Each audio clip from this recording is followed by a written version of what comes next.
Welcome. Yeah, welcome to another episode of Modern Mystics. This time it's a funeral for the ego, so we felt to both clarify. We didn't really plan that, but it kind of came in last second. Yeah, I was just telling Nicolas, I think recently one practice I've been having consistently is always, I talked about this on the last show, but again, I feel like it's so important. It's the one right use of judgment is how do I feel right now? So it's what I've been practicing in every moment that I can remember is okay, how do I feel right now? It's almost like my mind is here in my heart. So it's okay, how do I feel right now? And then just by being in touch with those feelings, I feel like it brings some kind of groundedness to the mind. Because there's the whole levels of mind diagram where desire is in the middle, and then it's beliefs, and then it's thoughts, and then emotions, and then perception. Mm-hmm. But when you're stuck on the perceptual level, it's do I even have a mind at that point? So it's just always feeling okay, how do I feel right now? Already brings you within and gets you in touch with the emotions, and then you can get in touch with the thoughts, and then you can get in touch with the desire. And I just found that's a really helpful practice for me. If I'm talking to someone, or even I'm with someone, it's if I'm just in my heart, how do I feel right now? And I just stay in that. It's then I can feel a connection. It's okay, I'm there, Yeah, otherwise it can be a little bit, everywhere. It's who am I? What do I feel? Yeah, so.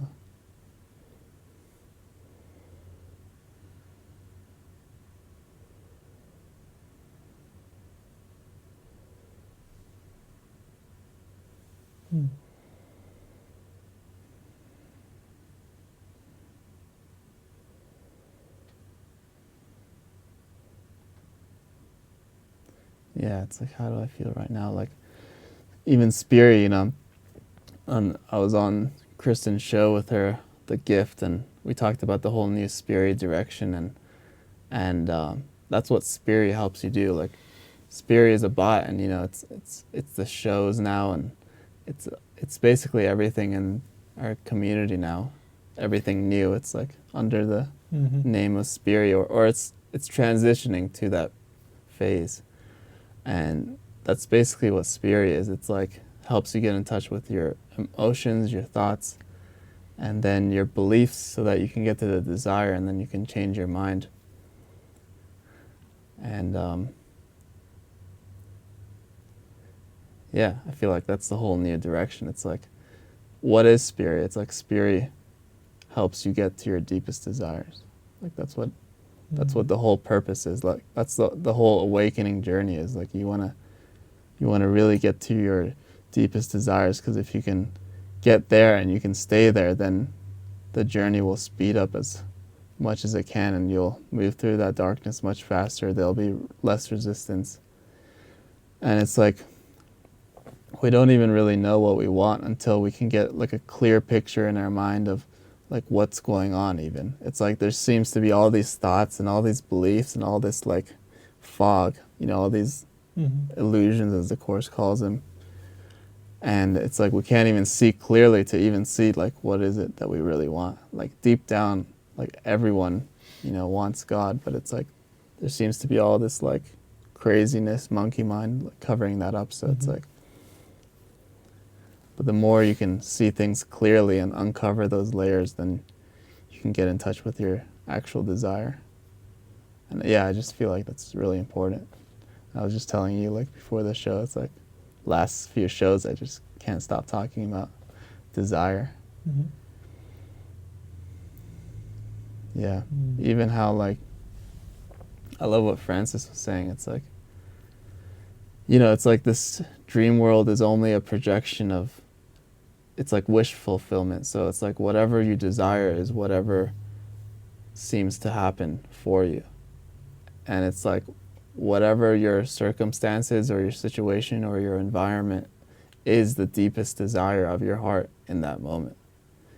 And it's only the ego that says like, oh, something could be different or something could be better. That's literally the tiny mad idea, like something could be better than what's going on right now, which is just some kind of hypothetical thought. But yeah, even in this world, it's like whatever you seem to be desiring, like whatever state of mind you seem to be desiring is what you're experiencing right now in this moment. And we always have that choice, like to listen to the Holy Spirit or listen to the ego. Yeah, I'm just thinking. There's a book that I recently read that I'd heard about for years actually, which is called "Peace of God is My One Goal." It's by Barbara Hoff Varley and Robert Varley, and it's about their I guess their first several years of really like living A Course in Miracles, and they were really pioneers at this at the time, like. Because there's still many people today that they're still kind of stuck in this studying phase, but really it's meant to be lived. Like that's where you can get really that experience of it. And then with people who are still just kind of just reading it or just studying it, I've heard a lot of them say like, yeah, I've switched over to something else. It was getting too intellectual for me or too like mindy, or I forget how they said it, but yeah. And I guess my one thought was like, well, great, whatever resonates with you, there's no problem with that. But I just thought like, they're missing the juice of it. Like for me, immediately, it's, from the beginning, yeah, there was a bit more mind part of it, it felt, but because it is like 1% principle, but it's 99% application, practice. And I felt like that was my experience right from the beginning. Like it was right, like putting my heart into it as best I could with whatever willingness I was aware of at the time. I just poured my heart into every lesson, into reading it. I fell asleep a lot while trying to read one page or 2 pages. I mean, it took me like an hour or something to read 2 pages of the book because there was so much resistance. But I felt like I really wanted the experience that was being, promised, this experience of peace of mind, because, I couldn't live another way. Like I was just in so much pain in my mind a lot of the time. So I really appreciate this book because they were really some of the first ones to just really kind of devote themselves to it. And I kept feeling this book actually the past few shows. This is the first time I brought it in because at the very end, at the very end, Barbara Hoff Varley, she had picked out a bunch of these quotes, and I forget a little bit of the context of it. She writes it in here, but these are like quotes to contemplate on from A Course in Miracles. And yeah, there's just some that really struck me, and I'll probably just read a handful, but I kept hearing some of them in my mind, so I'll just start to read them now. Everything you perceive is a witness to the thought system you want to be true.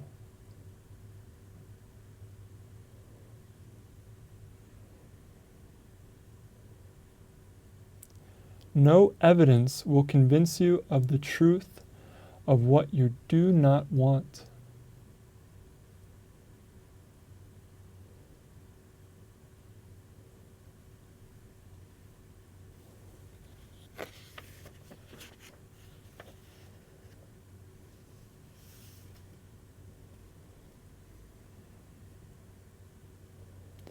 Be not content with future happiness. It has no meaning and is not your just reward. For you have cause for freedom now.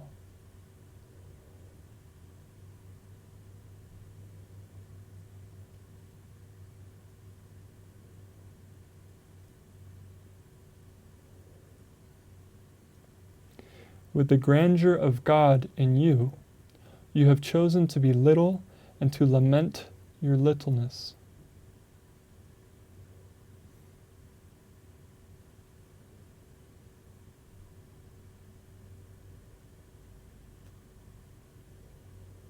If God created you perfect, you are perfect. If you believe you can be sick, you have placed other gods before him.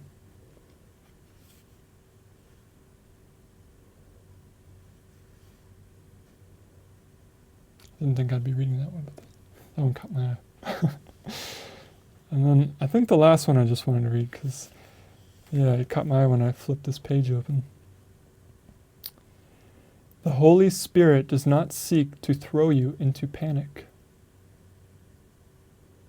So he merely asks if you just a little question might be raised. So maybe we can just take a moment with some of those, because, I mean, honestly, the one that kept coming to my mind, I'll just read it one more time. It's just, yeah, it's... No evidence will convince you of the truth of what you do not want.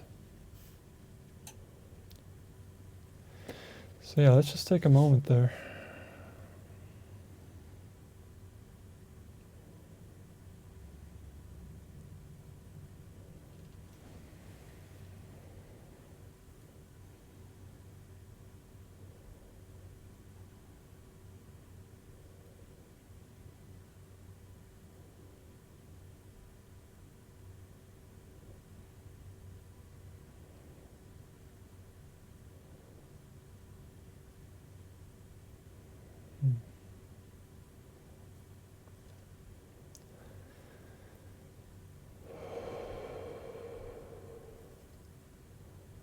Yeah, I just feel like that's the part I'm hearing right now. Like that's like the little willingness. It's like, yeah, how can the Spirit work with our mind in the fullest way possible? You know, if we don't want it, you know? Like there has to be something in us. And we do want it, but it's like almost asking us to get more in touch with it. And it's through that desire we'll be pulled through each lesson much swifter, and actually with I would say less pain. Seems like a lot of us need a little pain to kick us out of whatever we're going through. I'm quite stubborn myself, so it always seems to need to get to like my pain tolerance to be to be maxed out before I'm like, okay, I need your help, Spirit. Like I can't deal with what's going on in my mind. It's too much.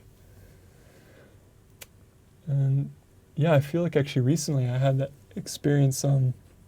Recently, actually, I think that was yesterday. Well, it felt like some days ago, but yeah, I was just sharing with you, and I think some other people in this house that yesterday, I'm on the studio team here, so normally I'm actually helping out behind the cameras and all that, and I've actually been somewhat of like a director here. Like I've been helping out with certain things, but also working the video switcher. I think I mentioned that on the previous show.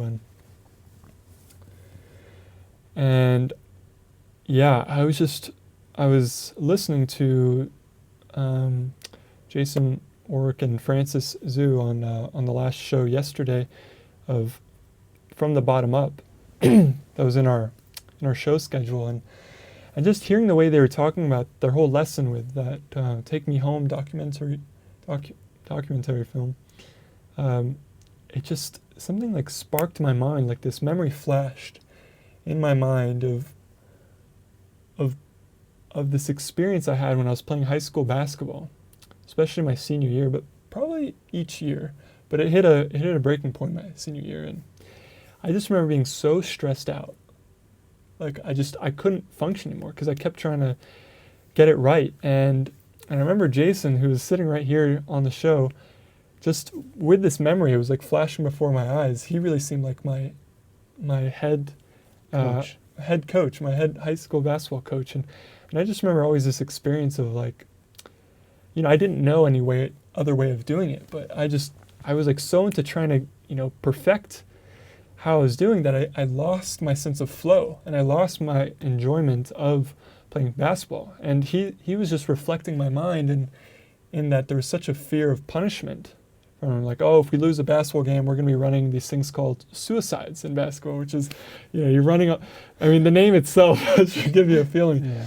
It's almost every sport has this, so it's not basketball, but it's not just basketball. But I remember being just like fed up with it by that point. At a certain point in our basketball season, I was just so fed up with it.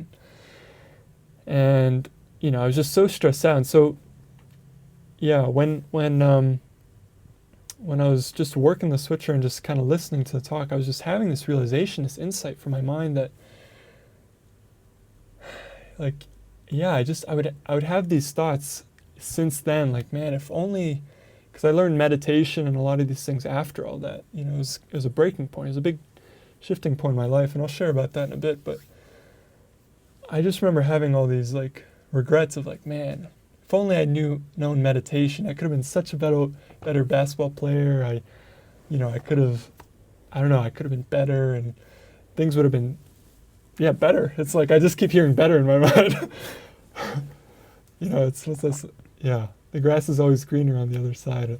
But it's even this misuse of like hindsight, or misuse of like the lessons learned now. It's like we're always doing the best we can with what we're currently aware of, and there's no other way it could have gone. Like the script is written, and I just remember having this insight, yesterday, and just something like relaxed in my mind, like, wow, wow, like I can just be so gentle. It's like I did the best I could. There was nothing else I could have done, and I just this gentleness was coming over my mind, and the reason is because I was seeing that right now. This was yesterday. I was stressed out, and I was like, wow, this is the same pattern. And this is years later. I've learned meditation. I've learned breathing techniques. I've been mind training in A Course in Miracles, like devoting my whole mind and like life to it, and yet, wow, it's still happening. And I was just seeing like I'm always being reached exactly where I am. So, yeah, maybe if I was in the same sort of situations, those wouldn't trigger me, or I wouldn't be feeling stressed. But it's like the Spirit's always reaching us where things are unconscious, like to be healed, because that's where the healing is. That's where the expansion is. If we keep staying in the same spot that we're used to, or in the same context, there's no expansion. It's like, oh yeah, this is easy. You feel that like that mundaneness, that stagnation, and so this gentleness calmed over my mind. But there's something about that memory that just felt so huge for me. Like I think I was sharing with you that it was like this shifting point in my life. It was one of the big ones for me. It was it was my high school basketball season, and I just remember, it's like the season was going well and all that, and then we started like losing these games like back to back, and then it just, I can really see more. It was like really reflecting something in my own mind of like, I don't want to lose, like I can't lose, and all this stuff, like, and so then my coach would then reflect it in like, running these suicides, all these things. And I remember we lost one more game at this point, and then the next day we went to basketball practice, and it was like, run these 60 suicides in 60 minutes. If anyone messes up, like, you're starting over. And I was stressed out. I was like, oh my, like, because then it's out of my control. Even if I get it right, I need everyone else to get it right. All this huge responsibility thoughts. Like, I don't want to mess up because this is painful. It was reflecting my own pain and my own unwillingness to just let go. Because actually, earlier that year, I didn't even want to play basketball that last year. That's the truth of it. But I had this self-concept of not wanting to be seen as a quitter. I did not want to be seen as like, oh, I quit, like I can't take it, because everyone knew me as like the basketball player, or maybe the nice tall guy, or whatever it was. But it was like this self-concept, and again, I didn't have context for all this at the time, but it makes a lot of sense to me now. The Because I had ego this, got you good. the ego got me good. I was stuck because then, my dad would then reflect like, oh, I don't want you on the basketball team. But it's like somehow I didn't want to be seen as a quitter. But then, it was like I was getting things from both sides. It was like there was no right move in form, it seemed. The only right move would have been like lining up and following that guidance. It may not, the form may not reflect it, but how you feel will reflect it.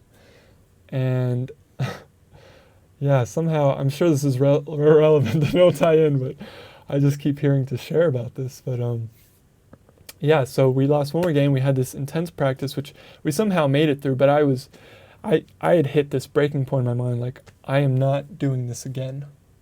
And the next basketball game was, we have this thing, at least in the US, I don't know if this is elsewhere, but, high school teams have rivalry, rivalry with other high schools. And so you've got like your main rivals, and different sports have different high school rivals. And ours was actually the school that Andy went to. And and the next big game was against that team. And so like there's 300 people, it's packed stadium, these games, like people get rowdy and everything. And so it's like one of our biggest games of the year, and you play your rivals twice and all that. But I just remember like feeling all this stress, and I was like, I am not doing this one more time, so we can't lose this game, because it was almost like foreshadowed. He was like, yeah, oh, you think this practice was bad? So it was just all getting reflected in form, like my fearful thoughts, it's like, it just, I don't know, I think there was something in here I read about the thought system, like everything will just, everything you perceive is from your own thought system. So, yeah, so I just remember having this thought before this game. I had this like backup plan, because I literally could not take it anymore. I thought, if we lose, I'm gonna like injure myself, or I'm gonna like pretend to injure myself. I don't care. I am not doing this again. Like, it was really just, I think, skip like one practice or something, or I don't know. But I was hitting this breaking point in my mind. I couldn't sleep. I was having all this like mental, like, I think I was getting a lot of hints from the very beginning, because I didn't even want to be there. I felt like actually I just wanted to play volleyball. That was reflecting more in my mind. Like there was more of, I felt like this, I don't know, more of this collaboration I felt. Right. It was like everyone, like in volleyball, people have to touch the ball before you can shoot, all this. It was more of my mind. I really wanted to play that. But that was later in the year. So again, I saw, now I can see all the compromises I made. And, it's not because of the situation or anything. It's like, compromise just shows up in whatever, form you're in, and, wherever your state of mind is at right now, wherever you can be reached, everything just gets flushed up for you to become aware of in your current situations. So for me, it was that. And I just remember being in this basketball game, and it was like fourth quarter and all this stuff, and we were down by 8, and then I remember right before entering like the last part of the game, I got pulled off the court, and I thought, oh no. Like, how am I going to like hurt myself now if I'm off the court? But somehow, spirit, it's like, I don't even know if it's ego or spirit, but it all worked out for the good for my mind, because of everything it led me to. But I somehow got put back in, and then it got orchestrated that way. And I remember, okay, I have to find a moment here to like injure myself. Again, and at that time, I knew nothing of like the power of the mind. I knew nothing of this. And I was even going to like pretend an ankle injury or something like that. I just thought I need to like, I'm not running suicides the next practice. I don't care what I have to do, but I'm like not running it. So I thought I would even like fake an injury. But power of the mind, I tell you, desire, even if it's misused, is very, well, actually, it was misused to create this world. But it's like, it can show up in these, what could be smaller ways. And so I remember that I was in this game, and we're at this this one situation where, you all get ready, like the ball's gonna be shot into the basket, and everyone's like getting just ready to jump for the ball.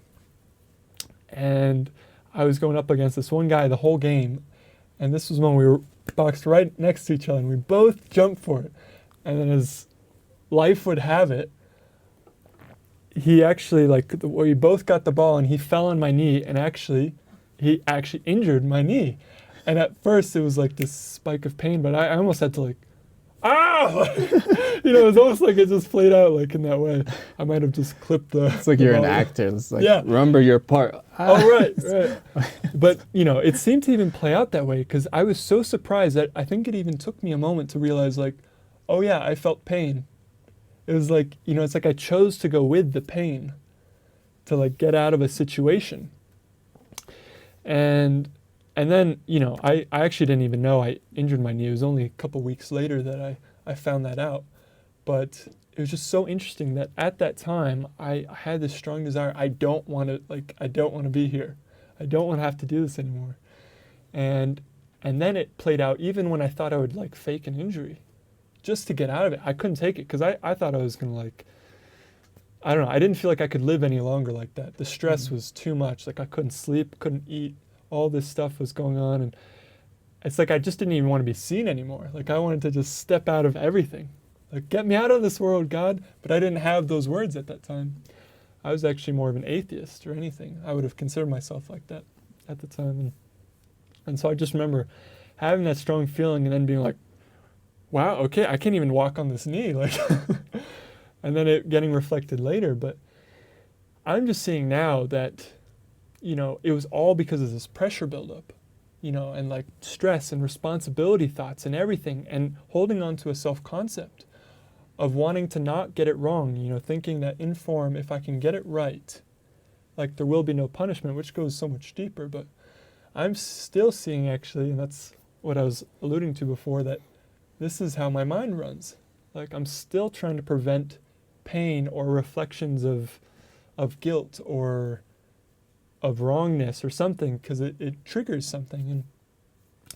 And yet the prayer has to be like, show me this differently. Show me that, you know, I don't have to like actually choose sickness to get out of things. Because now actually, I'd say the main difference between then and now is that I feel like I'm more aware of when I'm like choosing to be sick or injured or stuff like, more aware. I'm not perfectly aware of that, but I'm more aware of when I'm basically like, oh, my throat starts to hurt. Like, oh, okay, I know I'm holding back on some communication right now. Like I can feel it. I can feel like maybe more of what it's about. The specifics may not be exactly there, but it's, you know, like it shows up if we just pay attention. That's how I keep seeing it. It's like I'm seeing the decision points in my mind of, oh, I'd rather be sick so I have like an excuse to get out of it. You know, I'm sure if we're all pretty honest with ourselves, we can see where that happens. Because I know now I can look back and I can remember the feelings a bit of like when I would get sick in high school and things like that to get out of school. I didn't want to be there again. It was like I was causing sickness or I was causing sleepiness, all these things. You know, it's just, it's so cool to actually see more of that now. Yeah, it's a great example of how you are always getting what your desire is. Like even during my 3 years of the whole real estate business thing, it's like it never worked out and every single deal kind of got slipped away like that. And in like funny, almost humorous ways that I knew it was like the Holy Spirit the whole time, but not even the Holy Spirit. It's not like the Holy Spirit's in form doing things against your will, you know. It's like it was my desire the whole time. It's like I never really on a deep level wanted to become like a millionaire at that time. It's like how could it be that, you know, you're experiencing something that you're not desiring? It's like that's like kind of throwing away the power of my mind. It's like, oh no, I'm just a victim of some world that's external to myself. So that's why it's like, yeah, that's why all idols are just like a block, a complete block to desire and a complete block to the truth, really. And because they also don't make any sense. Like, especially like, I know last night I had this realization over the last few years. I kind of saw that I've always kind of, throughout the whole spiritual journey, it's like I would always pick something special, some kind of special desire to like hold on to hold as like some kind of backup so that I'm not like thrust into heaven or something I need. It's almost like the ego's like, yeah, you need something at least to block your deep desire for God so that it's like you're safe, or some kind of false safety. And I think the practice always is to just look at what is it that I desire, and look at all the idols in the mind, and really like explore that. And even it's like you can tell the Holy Spirit, like, yeah, this is what I want. Like expression session with the Holy Spirit. It's like, hey, okay, Holy Spirit, this is what I want, and this is exactly how I want it. And it's almost like in your mind's eye, you can even be looking at the Holy Spirit, or looking at Jesus, or however it looks for you. And then it's like, yeah, just like admitting that, it's like, yeah, listen, this is what I want. And it's like David said, or keeps saying, he's like, it's not that you shouldn't have impure thoughts, but it's like, have none that you would keep to yourself. So it's like, yeah, last night I noticed some idols coming up in my mind, and basically the same old, it's like the Lamborghini. It's like, oh, I want a Lamborghini. And then it's like, what else was there? It's like, I don't know, like a big house, family get-togethers, and in the big house, millions of dollars, whatever it might be.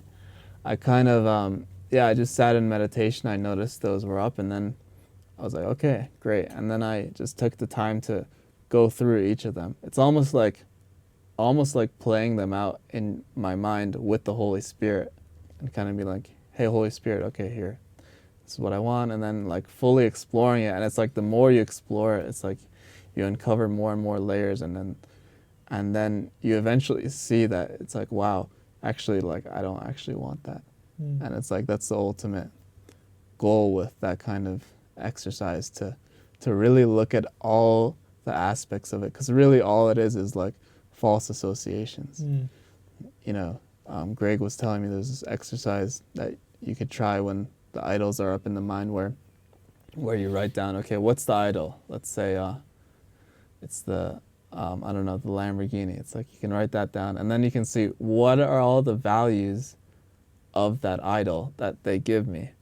And it's like, okay, gives me a self-concept. It gives me some kind of strength or power or attention or whatever. I don't know, whatever it may be. You just write all those down, and then you can start to see the idol more clearly.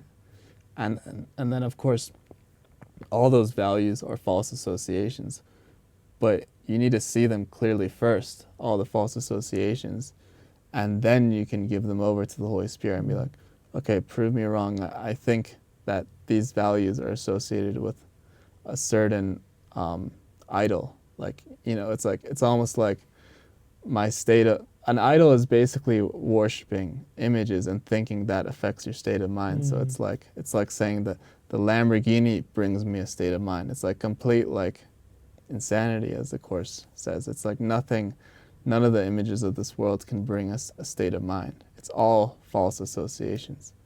So yeah, last night I kind of just went through that in my mind and looked at every single thing, and yeah, once I did that, I just fully explored everything, and okay, Holy Spirit, here you go. And then I went to sleep, and then yeah, I had this dream. It was really amazing, actually. I was sitting with David, and we were just having a one-on-one, in chairs, looking at each other, and yeah, I can't remember any of the words, but at some point I just was starting to enter a full-blown revelatory experience, and like the whole world was disappearing. David disappeared, all the surroundings, and I remember it hit this point of panic where I was like, oh, actually, no. And then the world kind of came together again. And it reminds me of that quote you were saying, like something with the Holy Spirit and panic. I don't completely remember, but yeah, it just reminds me of that. But yeah, it was nice to have a dream like that, because, dreams are wish fulfillment. So it's like, okay, my subconscious mind like longs for the light, longs for that revelatory experience, and it's like, as long as there are these idols that are on top of in the conscious mind and kind of like messing things up, then it's like, okay, we can't really get in touch with that deep desire, because there are still some idols that need to be fully explored and seen as not valuable, so that the valuable can be shown underneath. And that's basically the entire spiritual journey, it feels like. It's like over and over, it's like, okay, what is it do I want? And it's like always getting back to the desire, always trying to get in touch with that desire for God and letting everything else go in the mind. And the Holy Spirit uses all the symbols, so things that you seem to like, Holy Spirit will still bring whatever's helpful to you, but it's like, as long as you don't hold them against yourself.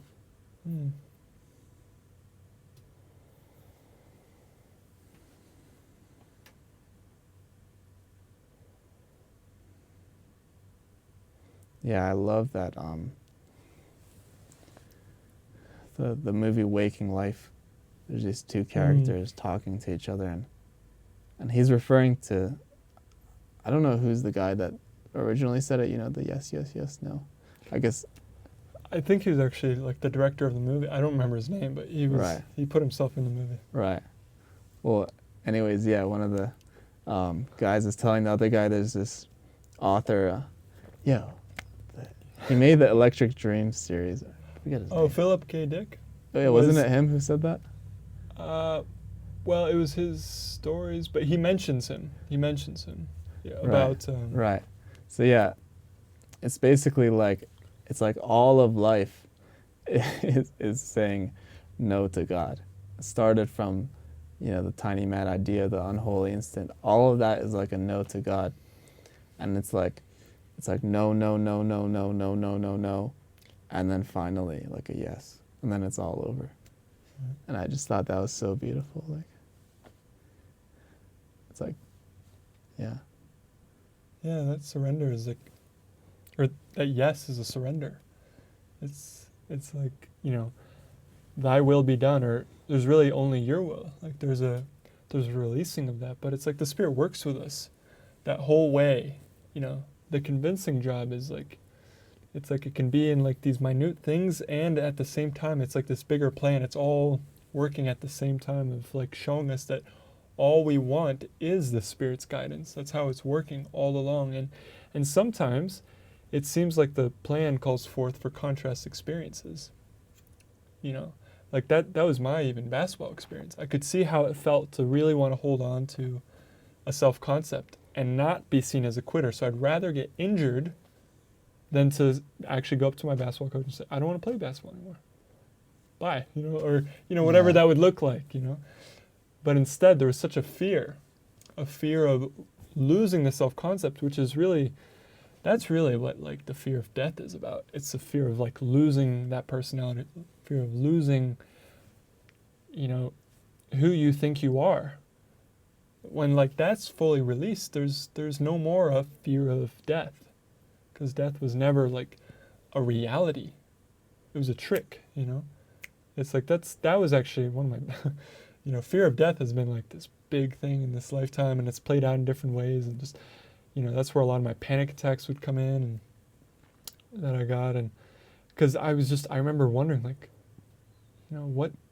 what happens, like, is it just eternal blackness? Do I exist anymore? All these, it was messing with, I remember being in 10th grade, like on my way to school, I had like this experience, like this movie shook me up, a 2012 movie, like something about it like awoke these deep questions in me again, like what does it matter? Like if this thing were to be true, this 2012 thing at the time, I remembered feeling like, what does it matter what I do now? If in 2 years everything blows up and is like no longer, like what does it matter? I had this like real disillusioning, and then somehow I regained a false sense of purpose for a couple of years, and then boom, it like hit me again, and that whole basketball injury was this big catalyst, because then, next thing I knew, and I talked about it on maybe some of the first shows, but then I had a breakup. I had some different things. I lost a championship volleyball game. I lost a girlfriend, and then there were just some different things that happened to me that just was like, whoa, okay, what is this all about? Like, why am I alive? Like, what is it for? Like I didn't feel like I could live much longer with all this pain and meaninglessness. And it's like actually that's where finally there was this call for help, like from within, and then it got reflected from without through my sister and actually you. And I talked about that on previous shows, but then it's like you guys reflected that call for help with, hey, this has helped me. How about you try this? And it was a book. You know, first one was Eckhart Tolle, Power of Now, and then second was Disappearance of the Universe by Gary Renard. And I just remember those. It was like, wow, there is another way. You know, through these teachings of self-responsibility, everything I perceive, you know, is coming from unquestioned beliefs. And that's what Spiri and what you were talking about is all about. It's about recognizing the beliefs through the specifics all the way down to the belief that's being triggered. And then from there, seeing, is it actually valuable? Is this giving me what I want? Because underneath that, there's this desire. But if you can see like, okay, that's not helping me, and this is happening because I want something other than what's occurring right now, then from there you can see like, okay, I want something else than what's happening right now, but I'm perceiving this, feeling that, having these fearful thoughts, having basically fearful emotions. It's like, okay, I thought what I was desiring, for something else would make me happy, would make me feel good, but it's not. And then you can see by releasing that desire and just kind of surrendering into the present moment, into what is right now, into the Spirit's flow, into the Spirit's guidance, you kind of release that whole chaotic trail of perception down to belief. And you can release that belief. Like, okay, yeah, this belief is not supporting my present happiness, which is all we practice here. Everything is for present peace. Everything.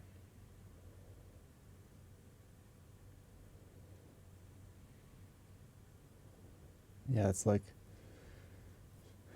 until we question those beliefs, they're just running us like robots. And it's interesting, like, it's almost funny. It's like I never noticed that you were going through intense emotions. It's like talk about like ignorance. It's like that's really just a symbol of like not knowing what's going on within, like at all. I was also in a lot of repression, but right, but it's like it's like I think that's most of the world right now. It's like not really being in touch with how do I feel right now, and it's like it was just a reflection that I didn't even know how you were feeling. Like you were going like through such an intense period of time for like good amount of time, and it never like hit me. Like it's funny, but until eventually, because it seemed like it was always physical symptoms. Yeah. Or like that's what you were expressing the most, the stomach. And that's amazing, actually. I do want to just share that because that's another. Again, this whole time I had no kind of awareness of power of the mind. I was like, all I knew was science. Like, oh, you can kind of prove this and prove that. There's evidence of it. I can put my safety into it. I can put my belief into science because I can see it. And yet, this whole thing was starting to blow my mind because there was this experience with my knee that I didn't really catch my attention so much in that way. Although I was like, that's interesting. I really wanted something to happen, but I wasn't actually like planning on doing it or something. And then it happened. And then I remembered with this, I was in such conflict in my mind. This is amazing because this was this was right after prom when I was going with a date to your school. To your school's prom, and then that was kind of terrible. That was a nightmare. That was a nightmare in my mind, like played out, just with the physical symptoms, and it was interesting, but I remembered like, okay, what was that? So I ended up going to a doctor after that whole experience. And I share about this whole thing, and then I got a CAT scan, so they make me drink this whole thing and like scan my stomach and all that. Nothing's wrong. and yet I'm having like burning pain in my stomach and all these things, and yet doctor's like, no, nothing's fine. I remember at one point asking my main doctor, like, okay, like, do you think, I don't even know how I had that thought, but I was like, do you think it's like maybe all in my mind? Like, do you think like, you know, like I'm making this pain? And I remember him telling me, and you know, he could only share, you know, what I was maybe ready to hear at that time. Yeah. But I just remember him sharing like, no, you look like a pretty sane kid. And yet, meanwhile, in my mind, I'm like freaking out and like panic attacks and all this stuff. But, you know, it's like there was nothing they could do. And so actually, another power of the mind, they gave me basically these pills, which I'm pretty sure was like placebo, really. But every time I take them, my stomach would feel better. It's like the whole thing. I just remember it being, so I had to share that. These were big turning points for me to see like, oh wow, it's really about responsibility of sight. Yeah. Yeah, and eventually you were saying we were in like our beach week. They called it like the graduation vacation, party yeah. from high school, and eventually you're like, yeah, my sister thinks actually I have anxiety.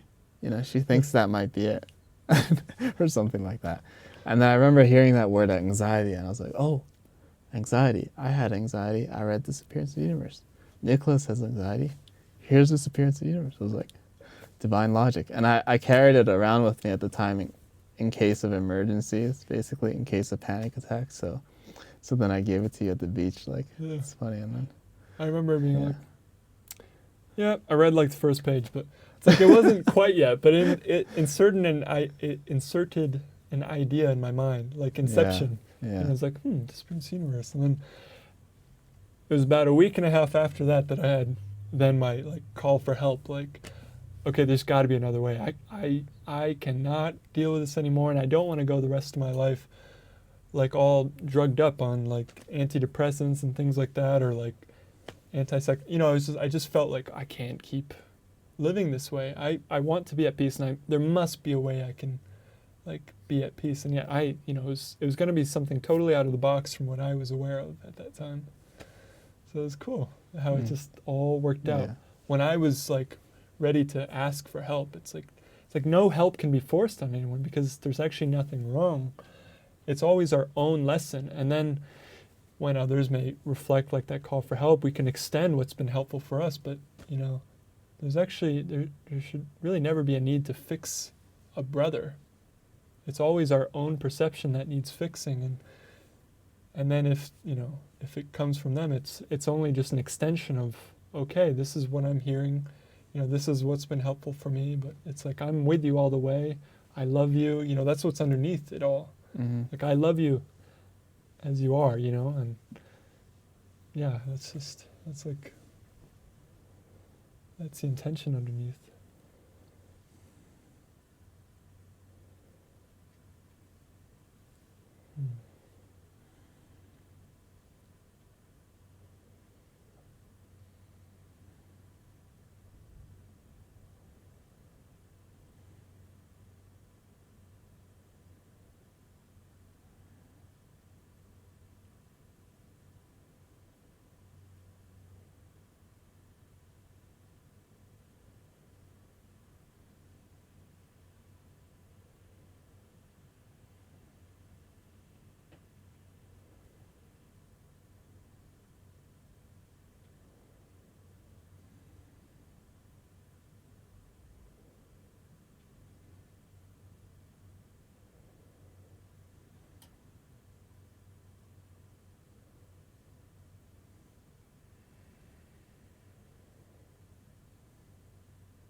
Yeah.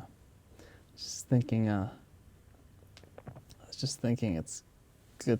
It's a good thing we're reading a book called A Course in Miracles, because I just feel like the whole journey it's a journey of miracles. It's like we need continuous miracles to convince us to wake up, because there's a lot of fear in the mind, and the only thing that's going to convince us that it's okay and that that you're safe and that nothing bad is going to happen is by continuing to experience miracles. So it's like miracle, miracle, miracle, miracle, and then the final miracle, which I think atonement is the definition of the final miracle. It's the first and last miracle.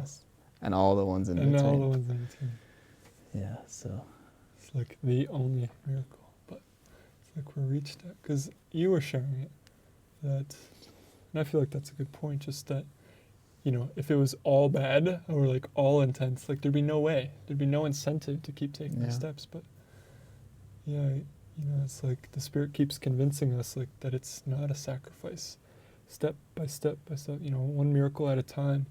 To keep showing us, oh wow, I've just been wrong all along. It's just been all a misperception. It all just gets retranslated. I mean, that's been like the weirdest and coolest experience. That it's like nothing. I don't know. It's almost like nothing really changes. I keep seeing that, and I keep forgetting it too. But it's like it's just like the tiniest tweak in my mind every time. It's like, wow, how did I not see that? Like it was right there. All these experiences, it's like they were right there, and yet it's like the tiniest tweak.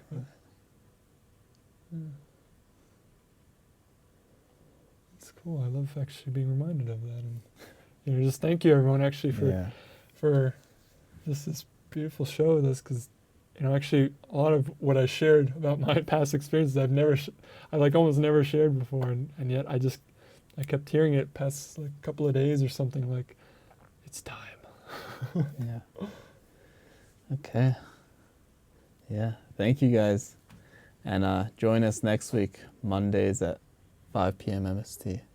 And actually, it's worth saying Spiri.ai again, because in case you missed Kristen's show, Spiri.ai will eventually be our one main website for all of the new direction for living miracles, and all of our shows, our bot, the AI, everything, basically. Yeah. It's amazing. So just keep Spiri.ai in mind, and yeah.